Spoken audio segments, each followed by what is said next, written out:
Sometimes you got to give credit where credit is due, and on Sunday, Donald Trump signed an executive order to help lower prescription drug prices for people on Medicare.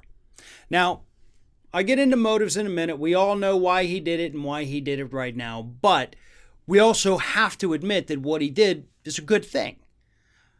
The executive order says that drug companies here in the United States have to give, quote, most favored nation status to the United States, which means for drugs that the U.S. government pays for, which is Medicare, both parts of Medicare. But it means whatever country across the world is paying the lowest amount for your drug, that's the price you sell it to us through Medicare at. So yes, this order only applies to people on Medicare. So people like me who are already struggling very much to pay for our prescriptions, it does nothing for us. But that doesn't mean that we shouldn't be happy about it. And yeah, as for the motive, Donald Trump 100% did this because he's now losing the 65 and older vote. That's why he did it. So was his heart in the right place? Nope.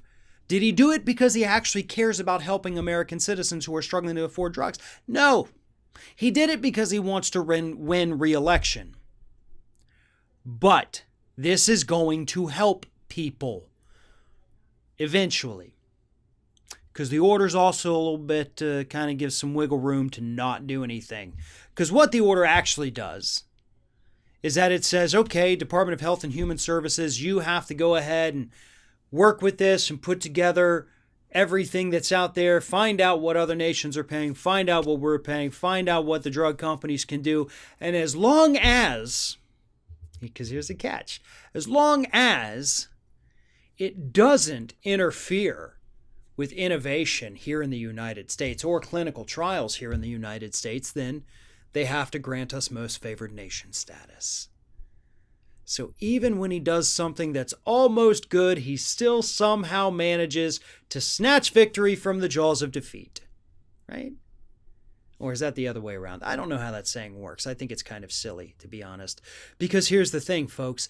The way this executive order is written is it actually gives drug companies and the federal government, should they so choose, the leeway to say, oh, no, it looks like, oh, shoot, this company, yeah, the numbers just aren't right. They can't lower their drugs, so sorry.